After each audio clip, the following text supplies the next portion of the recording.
ओम शांति। आज 13 मई की बाबा के साकार मुरली के महावाक्य हैं। अनेक देहधारियों से प्रीत निकाल एक विदेही बाप को याद करो तो तुम्हारे सब अंग शीतल हो जाएंगे। और बाबा ने यह भी कहा कि जो देवी कुल की जो आत्माएं हैं वही इस ज्ञान को ग्रहण करेंगी, सभी आत्माएं इस ज्ञान को नहीं लेंगी, है ना। तो आज इसी बात को समझेंगे। इसको एक छोटी सी कहानी से समझते हैं कि एक बार साधु के बहुत ज्यादा शिष्य थे, तो कुछ शिष्यों को थोड़ा सा परमात्मा की अनुभूति हुई और उनको बहुत बड़ा आनंद आने लगा। तो शिष्य ने गुरु से कहा कि ये गांव वाले इतने सारे लोग हैं, आप इनको क्यों नहीं समझाते। इतने परम आनंद का जो हमें अनुभव हो रहा है उनको भी मिले तो कितना अच्छा रहेगा। तो संत ने कहा कि काम करो, ये लिस्ट लेके जाओ, सभी पूरे गांव वालों से पूछो कि आपको जीवन में क्या चाहिए और फिर शाम को मिलो, फिर हम इस बात पे चिंतन करेंगे। तो वह शिष्य पूरे गांव में गया, बड़े उत्सुकता के साथ गया। तो सभी घरों में पूछा और जब शाम को रिटर्न आया तो शिष्य ने कहा कि बहुत बड़े आश्चर्य की बात है, किसी को धन चाहिए, किसी को बच्चा चाहिए, किसी को मकान चाहिए, लेकिन किसी को भी भगवान नहीं चाहिए और किसी को भगवान के बारे में जानने की जिज्ञासा भी नहीं है। तो साधु ने कहा कि बस यही बात है, परमात्मा सबको नहीं चाहिए और जिसके अंदर उसकी प्यास जगे वो बहुत कोटों में भी कोई में से भी कोई होते हैं। तो वैसे ही आज जो बाबा ने कहा है ना कि देवी कुल की आत्मा, तो देवी कुल की आत्मा कौन होगी? बिल्कुल देवी कुल की ही आत्मा है, वह पता कैसे चलेगा। तो जो खास देवी कुल की आत्मा होगी ना, उसको भगवान से कुछ चाहिए नहीं, उसको भगवान ही चाहिए।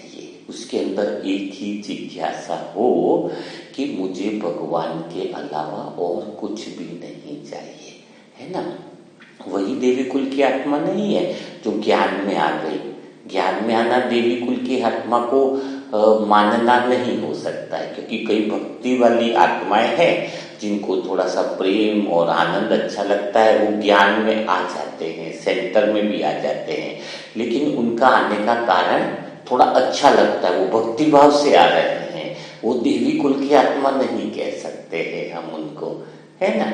देवी कुल की आत्मा तो वही है, 200 लोग मुरली सुन रहे हैं लेकिन उनमें तो भक्ति भाव है, पूजा भी कर रहे हैं और उदर भी कर रहे हैं, है ना, सब कुछ चल रहा है, तो उसको हम देवी कुल की आत्मा कह ही नहीं सकते। ठीक है, त्रेता युग में जो आएंगे अंत में वो खास देवी कुल के घराने की आत्माएं थोड़ी होगी, वो तो प्रजा की भी प्रजा होगी ना, वो तो, है ना, वो क्योंकि वो त्रेता युग के अंत में आएंगे तभी तो भक्ति शुरुआत होगी ना। उनका तो आना ही भक्ति की शुरुआत करने के लिए होता है। त्रेता युग के अंत में उनका आना किस लिए होता है? ताकि वो भक्ति की शुरुआत कर सके, उनके संस्कार ही भक्ति के हैं।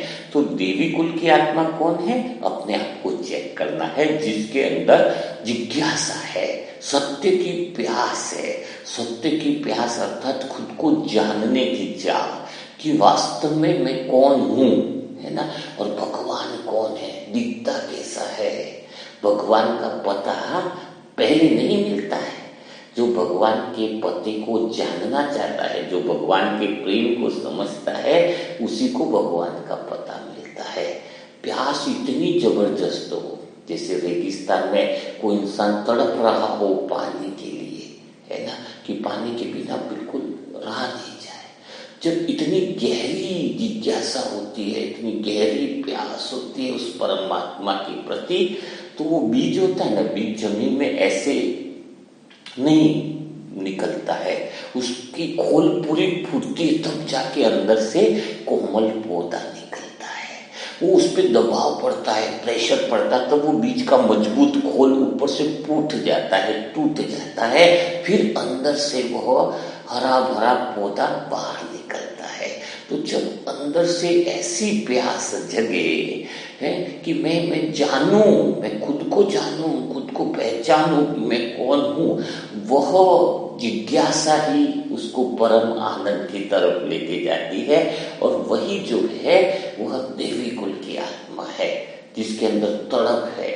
और वास्तव में सत्य को पा लेने के बाद जो आनंद है, सत्य को जान लेने के बाद जो आनंद है, वह आनंद तो है ही, लेकिन सत्य को जानने की जो यात्रा है, वो यात्रा भी आनंद वाली है। हो सकता है कि आप में से कई सारी आत्माएं ऐसी हैं जो बिल्कुल आत्मिक स्थिति में सत्य स्वरूप में स्थित होना चाह रही है, लेकिन अभी हो नहीं पा रही है। यानी जिज्ञासा तो है कि मैं जान लूं कि मेरा कर्मातीत अवस्था का स्टेज क्या है, मेरी संपूर्ण अवस्था का स्टेज क्या है, लेकिन इस स्टेज पे पहुंच नहीं पा रही है। तो कोई फिक्र की बात नहीं है, आपने जिज्ञासा ही कर ली है, उस स्टेज तक पहुंचने का वो पुरुषार्थ ही कर रहे हो, तेज गति से बढ़ने के लिए उस रास्ते पे चल भी रहे हो, तो वह रास्ता भी आपको आनंद दे रहा है। अगर वो रास्ता आपको आनंद दे रहा है, परम आनंद दे रहा है, तो कितनी गहरी बात है। तो हमें बस ऐसी प्यास हमें जग जाए अंदर से, तो फिर कहेंगे कि हम देवी कुल की आत्मा है। क्योंकि संसार के लोग हमें देख करके क्या कहेंगे, उनको तो हमारे अंदर कुछ दिखाई नहीं देगा। कारण क्या है कि संसार की आत्माएं तो अहंकार वाली है, वो तुलना कैसे करेंगी। भाई तुम्हारे पास क्या है, धन कितना मिला तुम्हें, तुम जो काम कर रहे हो उसमें धन कितना मिला तुम्हें, तुम्हारे घर बार कितने बड़े हुए, है ना। उनकी तुलना तो ऐसी ही चलेगी। उनको क्या पता कि हमें अंदर से वह कितनी अज्ञानता हट करके ज्ञान की कितनी संपत्ति मिली है, जो कभी विनाश नहीं हो सकती है।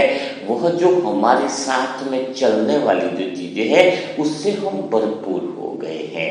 लेकिन दुनिया वाले इस बात को समझ नहीं सकते। उनके पास तो अहंकार का तराजू है, वो हर बात को कैसे करेंगे, अहंकार से तोलेंगे, है ना। तो हमें उनकी फिक्र नहीं कर सकते हैं, है ना। जो उनकी फिक्र कर रहे हैं, यानी वो सत्य की नाव में बैठे ही नहीं है। जब हम नाव में बैठ जाता है, सत्य की खोज के लिए जो आत्मा यात्रा करती है ना, उसको डर नहीं होता है कि मेरी यात्रा में अंधकार बहुत आ गया, परिस्थितियां बहुत आ गई। नहीं, हमारा माजी स्वयं भगवान है, और तो हम उस स्टेज पर पहुंचना ही है।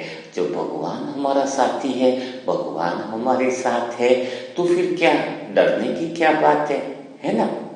तो वो सत्य की खोज वाला जो आत्मा है, जिसके अंदर ऐसी तीव्र इच्छा है, वो डरेगा नहीं, है ना।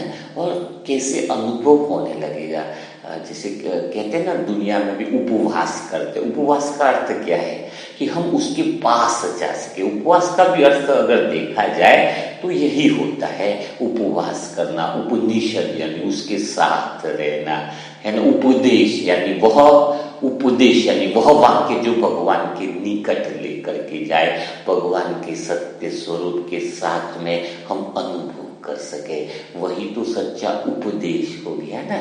तो हम भगवान के जब ऐसे प्रेम में हम जब लवलीन हो जाए, अंदर से जब हमारा वो बीच जो खोल है, वह कहते हैं ना कि देहधारियों से लगाव खत्म हो जाए, तो वो कब खत्म होता है, जब हमारा अंदर से वह प्रेम, इतना गहरा जो प्रेम है, वो सर्व संबंध उसके साथ दिखाई जाए। यानी आत्मा के 7 गुण है ना, सजनी और साजन, तो 7 फेरे शादी में किए जाते हैं ना। तो 7 गुण जो आत्मा के हैं, 7 गुणों से सर्व संबंध, 7 संबंध परमात्मा के साथ बना लेना, यह है सजनी और साजन का रिश्ता। यानी उसके अलावा कुछ दिखाई ना दे। अब कैसे पता चलेगा कि हम उस यात्रा में कहाँ तक पहुंचे हैं, कहाँ तक हमने भगवान को जाना है, या कहाँ तक हमने सत्य की यात्रा कर ली है। तो वो क्या देखने में आएगा, आपके अंदर ऐसा क्या परिवर्तन होने लगेगा। तो जो भी सत्य के निकट पहुंचने लगता है, जो भगवान के निकट पहुंचने लगता है, उसको दुख जो है, दुख बाहर के जो दुख है ना, उसके पास आते आते सुख में बदल जाएंगे। फीलिंग ही नहीं आएगा। कितना भी बड़ा दुख क्यों न हो, कितनी भी बड़ी बात क्यों न हो, वह प्रेम में डूबी हुई आत्मा जो है, भगवान को जो देखने की ललक जो उसके अंदर, तीसरी आंख जो उसको मिल गई है, तीसरी आंख यानी तीसरी समझ जो उसको मिल गई है, जिसके अंदर एक खिड़की खुल गई परमात्मा की, परमात्मा को देखने की, दिल में मेरा बाबा बोलने की, वो एक खिड़की नहीं खुली है, उसको हर एक खिड़की में सिर्फ भगवान दिखाई देता। चारों तरफ एक खिड़की खुली ना तो उसकी दृष्टि बदल जाती है। उसको तीसरी आंख मिलने का अर्थ क्या है कि दुनिया उसको वैसी नहीं दिखाई देती है, दुनिया बहुत प्रेम से भरपूर दिखाई देती है। कोई चिल्ला रहा है, कोई अपमान कर रहा है, तो वो अपमान भी उस तक पहुंचते पहुंचते, उस अंतर मन तक पहुंचते पहुंचते वह भी प्रेम की धारा बन जाती है। उसको अपमान अपमान नहीं लगेगा, दुख दुख न लगेगा, दुख सुख में ऑटोमेटिक बदल जाएगा। अगर वो सत्य स्थिति में पहुंच गया है, सत्य स्थिति में का अर्थ यही है कि तीसरी आंख उसको मिल जाना। तीसरी आंख के साथ तीसरी समझ मिलने का अर्थ है कि एक खिड़की खुली है भगवान की, तो चारों तरफ की खिड़कियों में उसको भगवान दिखाई देता है, मीठा बाबा ही दिखाई देता है। जो हवाई भी उसको टच करती है, कैसी खुशी की लहर अंदर से आ जाती है कि परमात्मा ने इस हवाओं के द्वारा मानो मुझे कोई संदेश भेजा है ना। सूर्य की किरण भी जब शरीर को टच करती है ना तो शीतल कर देती है कि कोई भगवान का प्रेम मुझे टच कर रहा है। उसका एहसास बदल जाता है, उसका भावनाएं बदल जाती है, उसके अंदर हर चीज, मतलब जिसको हम कह सकते हैं कि शब्द नहीं है, क्या नहीं है, और शब्द नहीं है बयां करने के उस स्थिति के, बस खाली आंखों से लोग देख सकते हैं, क्योंकि आंखों में तो प्रेम छुप नहीं सकता है। तो आप एक बार अंदर से वो प्यास जगा दो और वो यात्रा अंदर से ऐसी ललक पैदा हो जाए कि मुझे वो सत्य स्थिति को जानना ही है, पहचानना ही है, उसके निकट पहुंचना है। जैसे आपने देखा होगा महात्मा बुद्ध के बारे में, थोड़ा सा उसकी कहानी से अपने आप को समझो तो मैं बताऊंगा आपको पता चलेगा कि सत्य की प्यास आपको जगेगी कैसे। तो जैसे महात्मा बुद्ध थे तो बचपन का नाम उनका सिद्धार्थ था। जैसे ही उनका जन्म हुआ, बहुत महल ऐशो आराम थे, तो जैसे ही जन्म हुआ तो बहुत लोगों ने कुंडली देखी उसकी कि उसका जन्म में आगे क्या होने वाला है ना। तो वहां पर एक अनद ऋषि जो थे वो भी आ गए, अनद या सनद ऋषि जो थे वो आ गए, और वो बुजुर्ग हो गए थे, बड़े साधु थे, बड़े पहुंचे हुए थे। और जब वो वहां पर आए, उनको भाग करके आए, जैसे उनका जन्म हुआ तो उनको एहसास हो गया कि ये कोई बुद्ध बनेगा, एकदम अलग ही उसकी आभा मंडल हुआ, एहसास हो गया। तो उन्होंने आकर उसको देखते ही खुश हो गए, एकदम प्रसन्न हो गए। और जब उनको पूछा कि क्यों आप खुश क्यों हो गए, तो उन्होंने बताया कि मैं इसलिए खुश हो गया क्योंकि बड़ा होकर के उसके अंदर बुद्धत्व आएगा, स्व का ज्ञान आएगा और एक ज्ञान का अथाह प्रवाह निकलेगा उससे। फिर थोड़े टाइम के बाद वह रोने लग गए। तो उनसे पूछा कि आप रो क्यों रहे हो, तो बोले मैं रो इसलिए रहा हूँ क्योंकि आप तो इतने बड़े साधु, कभी आंखों से आंसू नहीं आ सकते।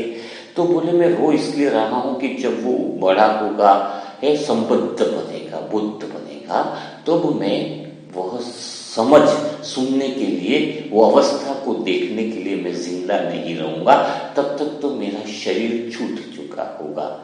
तो बहुत आश्चर्य हुआ क्योंकि उनकी बातें हमेशा सही होती थी। तो इसलिए कहते सनद ऋषि ने अपने भांजा था उसको बता दिया था कि तू अभी से तैयारी कर, क्योंकि यह बच्चा बड़ा होकर के बुद्धत्व यानी स्व का ज्ञान प्राप्त करेगा, तू अपने आप को पात्र बना, इसका साथ कभी नहीं छोड़ता, है ना। तब तो उसका नाम ही बचपन का सिद्धार्थ ही था। तो उसके घर वालों ने क्या किया, उनको पता चल गया और बताया कब कि बुद्धत्व कब बनेगा, जब उसको दुख की कोई निशानियां दिखेगी, ऐसा कुछ लगेगा उसके जीवन में कि संसार में दुख ही दुख है, तो उसी समय से उस मार्ग पर चल पड़ेगा। तो उसके माता पिता ने क्या किया कि उसको दुख आए नहीं, दुख दिखे ही नहीं, ताकि वो उस मार्ग पर जाए नहीं, क्योंकि उनको डर था, इतना प्यारा बच्चा है वो साधु संत बने, वो तो होना नहीं चाहिए। तो उन्होंने न तो सर्दी आए तो सर्दी भी न लगे, गर्मी आए तो गर्मी भी न लगे, ऐसी व्यवस्था, बाहर कोई मर रहा है, कोई बूढ़ा हो रहा है, कभी भी उसके जीवन में ये एहसास ही नहीं होने दिया कि दुख भी कोई चीज होती है ना। उसके जीवन में कभी पता नहीं चलने दिया ताकि वह साधु संत न बन जाए, है ना। लौकिक माँ बाप का उसका डर था। तो और उसका जो भाई का कजिन का लड़का था देवदत्त, वो तो सिद्धार्थ से जलता भी था क्योंकि उसकी पावर कम हो जाएगी अगर कुछ बड़ा बनेगा या फिर राजा बनेगा। तो देखो उसके बारे में कितनी सोच थी, लेकिन जब जिसको जो घटना घटित होनी है तो वो होती ही है। तो ये तो था सिद्धार्थ नाम का बचपन। आप अपना बचपन देखिए, अब दूसरा बचपन मैं उनका बताना चाहूंगा। लेकिन उनको कुछ घटनाएं ऐसी देखी गई, जब वो रास्ते में जा रहे थे, सवारी कर रहे थे, तो किसी की मृत्यु को देख लिया, सब लोग रो रहे थे। तो पहली घटना ने ही उनके अंदर उनको झकझोर दे दिया कि दुख कैसे हो सकता है। अगर संसार में कोई दुख है तो मुझे इस सुख दुख से पार जो कुछ तो है। और वहां पर उन्होंने एक साधु को देखा, तो साधु से पूछा कि आप ये सब क्या कर रहे हो, ये सब ऐसे कपड़े पहने घूम रहे हो, भटक रहे हो। तो उसने बताया कि मैं सत्य की खोज में बाहर निकला हुआ हूं, मैं जानना चाहता हूं। तो मेरा जो जीवन का लक्ष्य वही है। वो एक घटना ने उनके अंदर वह प्यास जगा दी कि मैं कौन हूं, कहां से आया हूं दुनिया में, क्या दुख ही दुख है, सुख या दुख यही वास्तव में सुख दुख है, या फिर कोई तीसरी समझ भी है जो मुझे जाननी चाहिए। और वहीं से वो बन गई गौतम। गौतम बुद्ध नहीं बने, सिद्धार्थ क्या बने, बुद्ध तो जब बुद्धत्व प्राप्त हुआ तो दो स्टोरी को समझो। सिद्धार्थ मर गया यानी खत्म हुआ, नई खोज चालू होगी, वो हो गया गौतम। गौतम का मतलब उनके कुल का नाम रखते थे, तो वो वहां से निकल गए। गौतम कई सारे साधु संतों के पास रहे, उनसे बहुत अच्छी शिक्षा प्राप्त करी। कई साधु संतों ने उनसे कहा कि तुम यहीं पर रह जाओ, है ना, और यहीं पे आश्रम को संभालो। लेकिन गौतम ने मना कर दिया, अभी तक तो मैंने खुद सत्य को नहीं जाना है, तो भला मैं सबको सत्य का ज्ञान कैसे दे सकता हूँ। बहुत उपवास किए, शरीर एकदम लकड़ी जैसा हो गया, है ना। इतनी प्यास थी अंदर की मैं देखूं जानूं कि होता क्या है। तो उनको पता चला कि शरीर से कोई संबंध नहीं है, शरीर का भूख लग रही है, प्यास लग रही है, उससे विचारों का कोई संबंध नहीं है, यह उनको अनुभव होने लगा। तो कुछ शिष्य थे जिनको ऐसा पता था कि बुद्धत्व को प्राप्त करेंगे, वो उनके साथ ही चल रहे थे। लेकिन जब उन्होंने उपवास को भी बंद कर दिया कि शरीर को तपाने से कुछ फायदा नहीं है, भूखे रखने से कुछ फायदा नहीं है, तब जाकर के फिर वो कुछ और ही है, जिसको साधुओं ने भी क्या बोला उनको कि जितना हम जानते हैं उतना तुम्हें बता दिया। उस समय साधु भी ऑनेस्ट थे कि यहां तक मैं जानता हूं, यहां तक बता दिया, इसके आगे क्या है वो मुझे नहीं पता। तो गौतम के अंदर ऐसी जिज्ञासा जगी कि आगे क्या है मैं देखूं। तो प्यास कितनी तगड़ी होगी वो देखो। और जिस वृक्ष के नीचे वो बैठे, बाद में उसका नाम बौद्ध वृक्ष पड़ा, लेकिन पहले तो पीपल का वृक्ष ही था। तो जब वो बैठे ना, तो उनके अंदर एक संकल्प की दृढ़ता आ गई थी कि मैं तो यहां से तभी उठूंगा जब मैं इस सुख दुख से पार कोई जो चीज है उसका अनुभव करूं। कोई तो है जो इस सुख दुख से पार है ना, मान अपमान से परे है, निंदा स्तुति से कुछ चीज है ऐसी जो परे है, उसको मैं जब तक न देखूं। आंख जब 6 साल का तपस्या उनकी चली थी, देखो उनको कोई डर नहीं कि सांप आ जाए, ये हो जाए, क्या होगा क्या नहीं। कितनी बड़ी बात है, कितनी मतलब अंदर से निर्भीकता थी, है ना। और फिर उन्होंने 6 साल की लास्ट रात को जब उनको परमात्मा का या आत्मा का खुद का स्व का अनुभव हुआ, तो क्या हुआ कि वो ऐसा संकल्प किया कि मैं अब आंखें नहीं खोलूंगा, अब मैं तब तक आंखें नहीं खोलूंगा जब तक मुझे स्व का अनुभव न हो जाए। तो सोचो उस संकल्प ने बीज की खोल को हटा दिया। वो अंदर से जो पौधा फूटना चाहिए था वह अंकुरित हुआ, क्योंकि उस वक्त तक वो संकल्प नहीं कर पाए थे। जब वो 6 महीना, क्योंकि वो बहुत सारी साधना करने के बाद वो स्थिति आई ना, और वो जब बैठे तो उस दिन उनको स्व का अनुभव हुआ। तब वो कहलाए गौतम बुद्ध, महात्मा बुद्ध। तो देखो, पहले सिद्धार्थ का जीवन ऑटोमेटिक देहधारी, आज बाबा ने बोला कि देह को भूलते जाओ, तो सिद्धार्थ खत्म हुआ, फिर खोज करने वाला गौतम बना, तो गौतम भी खत्म हुआ, लास्ट में क्या बना? महात्मा बुद्ध। तो ये एक्चुअल में हमें सिखाता है, यह हमारी यात्रा है कि जब हमने ज्ञान में आए तो सत्य की खोज में जिस वक्त हमने कदम रखना चालू किया कि हमने स्वयं को जानना चालू किया, तो हम अपना देह का शरीर तो वैसे ही भूल गए, जो लौकिक नाम है उससे कोई खास संबंध नहीं बचा है। तो अभी हम बीच की स्टेज तक तो पहुंच चुके हैं, लेकिन जो जैसे महात्मा बुद्ध की स्टेज, तो जैसे अपने ब्रह्मा बाबा की संपूर्ण कर्मातीत स्टेज, या फिर हमारे आत्मा का सत्य स्वरूप का स्टेज है, वह हमें पाना बाकी है, वह हमें समझना बाकी है। उसका अनुभव अगर बाकी है, हो भी गया होगा, कई आत्माएं जो अनुभवी है, तो फिर उनके जीवन में दिखाई देने लगेगा। बताया ना कि उसकी निशानी क्या है? दुख भी उनके आगे सुख बदल जाएगा ना, निंदा भी उनके आगे फूल बरसाएगी। उस तक कोई निंदा नहीं पहुंच पाती है। जो आत्मा उस स्टेज में हो जाती है, परमात्मा प्रेम में लवलीन हो जाती है, उस तक वो कोई चीजें टच नहीं कर पाती है। तो हमें ये देखना है, समझना है, हमें बिल्कुल विचलित नहीं होना है, और उस अवस्था को पाने के लिए बहुत बहुत कम बातें करनी है। क्योंकि हमारी शक्ति अगर बातों में चली गई, दूसरों के पर चिंतन में चली गई, तो हम फिर वो सत्य स्थिति के अनुभव करने के लिए जो हमें एनर्जी चाहिए, वह एनर्जी हमें पाएगी, है ना। तो इस बात का टेंशन रखना है। और आज से हमारा भी मुझे आत्मा का भी दिल कहता है कि आप लोग भी वह सत्य स्थिति का जल्दी से अनुभव करो, ताकि जीवन एकदम मतलब जिस लक्ष्य के लिए ज्ञान में आए हैं, अब समय इतना नाजुक बचा है, अब तो कल क्या हो उसका भी कुछ पता नहीं है, तो वो सतत प्यास में आप जल्दी से आगे बढ़ सको, इसी के लिए ये जैसे आप मुरली मंथन सुन लोगे तब तक शायद वीडियो अपलोड हो चुका होगा कि सुबह से शाम तक आपको क्या क्या करना है। मिस अमृत वेला में ऐसी क्या बात करें, फिक्स बात करनी है पहली 10 मिनट की, बाकी के समय में डेली सेम बातें नहीं होगी ना। कोई अमृत वेला का वीडियो लगा लेते कि भगवान से क्या बातें करेंगे, रोज एक एक बात थोड़ी होगी। तो आपको रोज का दिन भर में स्वयं से बातें कैसे करें, आत्मिक स्थिति के लिए कैसे करें, आत्मा के स्व में कैसे स्थित हो जाए। तो जो मैं आत्मा जो बातें करती हूँ और स्वयं के स्वरूप पे पूरा ध्यान देता है। जानकी दादी को किसी ने पूछा ना, तो वो कहते थे कि मैं 10% बाहर रहती हूँ, 90% मेरा पूरा ध्यान अंदर की तरफ रहता है। तो आप बिल्कुल मिस मत करना। जो भी आज से वीडियो आपके अपलोड हो रहे हैं, या शायद अभी मुरली मंथन तक हो भी चुके होंगे, तो आप उसको बिल्कुल कई बार सुनना।